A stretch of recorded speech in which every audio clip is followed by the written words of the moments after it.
ಇಷ್ಟು ವರ್ಷಗಳ ಒಡನಾಡಿಗಳು ನಾವು ನಿನ್ನ ಅಂತರಂಗ ಏನಂತ ನಾನು ಗೊತ್ತಿರದಿದ್ದೇನಾ? ಆಸೆ ಅಪರಾಧ ಅಲ್ಲ. ನೀವು ವಾಳೆ ಕಣ್ಣಲೆಲ್ಲ ನೋಡುದಿಲ್ಲ, ನಾನು ನೋಡಿದ್ದೇನೆ. ನನ್ನ ಕಣ್ಣೆ ಮಾರಿ ಯಾರಿರುತ್ತೆ ವಾಳೆ ಕಣ್ಣವರೆಲ್ಲ ಮದುವೆ ಮಾಡಲ್ಲ. ನಾನು ನೋಡಿದ್ದೀನಿ ನನ್ನ ವಾಳೆ ಕಣ್ಣಲ್ಲಿ. ನಿಜವಾಗಿ ಹೌದು. ಗಂಡು ಮಕ್ಕಳು ನೋಡುವುದೇ ನೇರವಾಗಿ ನೋಡ್ತಾರೆ, ಗೋರಿಯಾಗಿ ನೋಡುವರು ಯಾರು? ಅದು ಹೆಣ್ಣು ಮಕ್ಕಳೇ ಹೌದು. ಮತ್ತೆ ಗಂಡಪ್ಪನಿಗೆ ಒಬ್ಬಾಕೆ ಹೆಣ್ಣನ್ನು ಎಷ್ಟು ಬಾರಿ ನೋಡಿದ್ರು ಮತ್ತು ಮತ್ತು ಮತ್ತು ಮತ್ತು ನೋಡ್ಬೇಕು ಅಂತ ಅನ್ನಿಸ್ತಾನೆ. ಆದ್ರೆ ಹೆಣ್ಣು ಹಾಗಲ್ಲ. ಒಮ್ಮೆ ಓರೆಗಣ್ಣಿಂದ ನೋಡಿದ್ದ ಅವನ ಸಂಪೂರ್ಣ ಸೌಂದರ್ಯವನ್ನು ಅವಳು ಹೇಳ್ಕೊಂಡು ಬಿಟ್ಟಿರ್ತಾಳೆ. ಓರೆ ನೋಟ ಬೀರಿ. ಹೌದೌದು.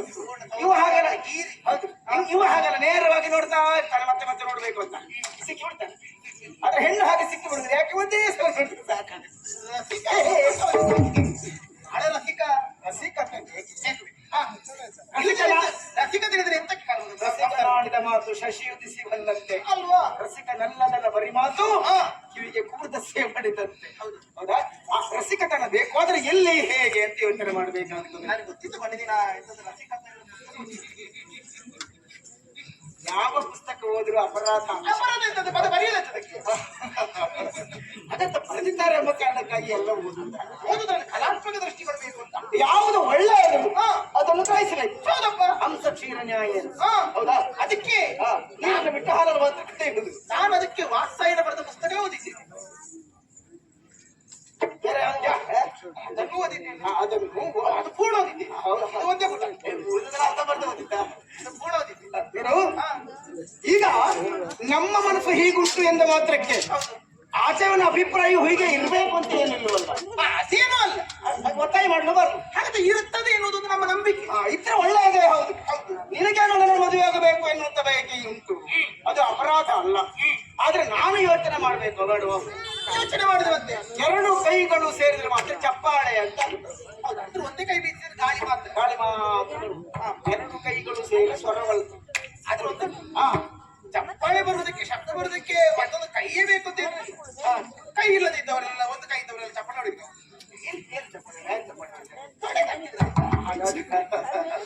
ಬೇರೆ ಹೆಚ್ಚು ನೋಡಿ ಚಪ್ಪಾಳೆ ಎರಡು ಕೈಗಳು ಸೇರಿದಾಗ ಮಾತ್ರ ಚಪ್ಪಾಳೆ. ಈಗ ಎರಡು ಚಿಟಿಕೆ ಹೊಡಿಲಿಕ್ಕೆ ಆಗುತ್ತೆ, ಶಬ್ದ ಮಾಡುದು. ಹೌದೌದು, ಚಪ್ಪಾಳೆ ಆಗಬೇಕು. ಎರಡು ಕೈ ಎರಡು ಕೈ ಸೇರ್ಬೇಕು. ಅದರಲ್ಲೂ ಮದುವೆಯಾಗುವವರ ಮನದ ಹೊಂದಿಕೆ ಅಂತ ಬೇಕಾಗುತ್ತೆ. ಕಣಕೂಟ ಮತ್ತು ಉಳಿದದ್ದು ಎಲ್ಲ ಆಮೇಲೆ ಆಮೇಲೆ ಮೊದಲು ಮನ. ಗಂಡು ಹೆಣ್ಣಿನ ಮನಸ್ಸು ಒಂದಾಗಬೇಕಾಗುತ್ತದೆ. ನಿನ್ನಿಗೆ ನನ್ನವಲ್ಲದೆ ಇನ್ಯಾರಲ್ಲಿ ಮನಸ್ಸು ಹುಟ್ಟಿದ್ದು ಹೇಳು. ಯೋಚನೆ ಮಾಡು. ಮತ್ತೆ ಇಂಥ ಒಂದು ಯೌವನವನ್ನೇ, ಇಂಥ ಒಂದು ಆರ್ಥಿಕ ಸಂಪನ್ನತೆಯನ್ನು ಹೊಂದಿಕೊಂಡವಳು ಹೊಗಳಿಕೊಳ್ಳಬಾರ್ದು. ನೀನು ನನಗೆ ಗೊತ್ತಿಲ್ವಾ? ನೀ ಹೇಳುದಿಲ್ಲ, ಮತ್ತೆ ನನ್ನ ಬಗ್ಗೆ ನಾನಾದ್ರೂ ಹೇಳ್ಕೊಳ್ಬೇಕು. ನಾನು ಹೇಳ್ಬೇಕು ಅಂತ ಇದ್ದೆ, ಹೇಳುವುದಕ್ಕೆ ತೊಡಗಿದ್ದೆ, ಅದಕ್ಕೆಲ್ಲ ಬಿಟ್ಟೆ ನಾನು. ರೂಪ ವಿದ್ಯೆ ಬಿಟ್ಟೆ ನಾನು. ಈಗ 1 ವರ್ಷದ ಹಿಂದೆ ನನ್ನ ತಾಯಿ ಅಳಿದು ಹೋದಂತ ಹೊತ್ತಿಗೆ ನಿಮ್ಮ ತಂದೆ ಅಂದ್ರೆ ನನ್ನ ಮಾವ ಇಲ್ಲಿಗೆ ಕರೆದುಕೊಂಡು ಬಂದು ಸವಿ ಸಕ್ಕರೆ ಪ್ರೀತಿಯನ್ನು ಧಾರೆ ಎರೆದು ನನ್ನನ್ನು ಶುಶ್ರೂಷೆ ಮಾಡಿದ್ರು, ನನ್ನನ್ನು ಬೆಳೆಸಿದ್ರು.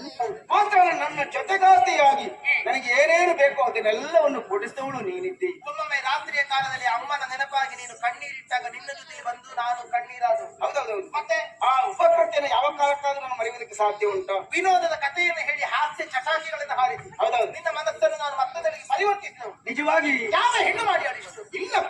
ಮತ್ತೆ ನನ್ನ ಅಮ್ಮ ಹೋದ ನಂತರದಲ್ಲಿ ಆ ಸ್ಥಾನವನ್ನು ಕಂಡಂತೆ ನಿನ್ನಲ್ಲಿ ನೋಡು. ಅಂದ್ರೆ ನಾನು ಹೋಗುವುದು ಎರಡನೇ ನಾನೇ ಹೋಗುದು. ಅಮ್ಮ ಹೋದ್ರು ಇದು ಬೇಡ, ಆಗಲ್ಲ. ಇದು ಹಾಸ್ಯ ಮಾಡಬೇಕಾದ್ರೆ ಇಷ್ಟೇ ಹಾಸ್ಯ ಮಾಡಬಾರ್ದು. ಅದು ಹೋದ್ರು ನೀ ಯಾಕೆ ಹೆಗಲು ಮುಟ್ಟಿಕೊಡು? ಹಾಗೆಲ್ಲ ಹೇಳಿದ್ರೆ ಸುಮ್ಮನೆ ಹಾಗಲ್ಲ, ತಾಯಿಯ ಪ್ರೀತಿಯನ್ನು ಉನ್ನಿಸ್ತಾ ನೀನಿದ್ದಿ. ಹೇಳಿದ ನನ್ನ ಜೊತೆ ನೀನೇ ಅಲ್ವಾ? ಈಗ ಆ ರೀತಿ ಸಾಕಿ ಸಲಹಿದವಳು ತಾಯಿಯನ್ನು ಓದಿರೋದು ಆಗುವುದಿಲ್ಲ. ಹಾಗೆ ಸವಿ ಸಕ್ಕರೆ ಪ್ರೀತಿಯನ್ನು ಧಾರೆ ಎರೆದಂತಹ ನಿನ್ನನ್ನು ಕಂಡಾಗ ನನ್ನ ಅಂತರದಲ್ಲಿರುವಂತಹ ಭಾವನೆ ಏನು ಗೊತ್ತಾ? ಏನು ಭಾವನೆ? ನನಗೆ ಒಡ ಹುಟ್ಟಿದ ತಂಗಿ ಇಲ್ಲ. ಅದಕ್ಕೆ ಒಡ ಹುಟ್ಟಿದ ತಂಗಿ ಇಲ್ಲ. ಸೋದರ ಮಾವನ ಮಗಳಾದಂತಹ ನಿನ್ನನ್ನೇ ನನ್ನ ತಂಗಿ ಅಂತ ಭಾವಿಸಿದವ. ನಿನ್ನನ್ನು ಮದುವೆ ಆಗುವುದಕ್ಕೆ ನನಗೆ ಮನಸ್ಸು ಬರುವುದಿಲ್ಲ. ಹಾಗಂತ ಸುಯೋಗ್ಯ ಸಂಪನ್ನಳಾದಂತಹ ನಿನ್ನನ್ನು ಮದುವೆ ಆಗೋದಕ್ಕೆ ಎಷ್ಟು ಜನ ಬರ್ಲಿಕ್ಕಿಲ್ಲ ಹೇಳು? ಮದುವೆ ಆಗ್ತೇನೆ ಅಂತ ಸುದ್ದಿ ಸಿಕ್ಕಿದ್ರೆ ಸಾಕು, ಸಾವಿರ ಮಂದಿ ಬಂದಾಗ.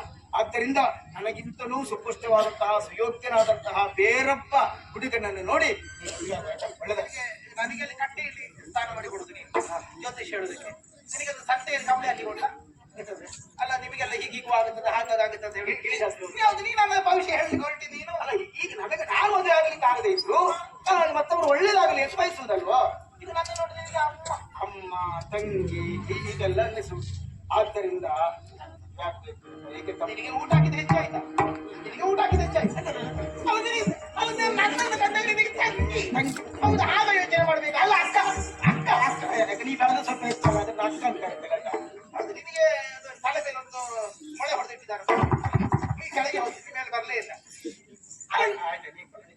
ನಿನ್ನ ಮನಸ್ಸಲ್ಲಿ ಆಗಿರ್ಬೋದು, ನನ್ನ ಮನಸ್ಸಲ್ಲಿ ಎಂತದ್ದು ನೀನು ಯೋಚನೆ ಮಾಡಬೇಕು. ಮನಸ್ಸು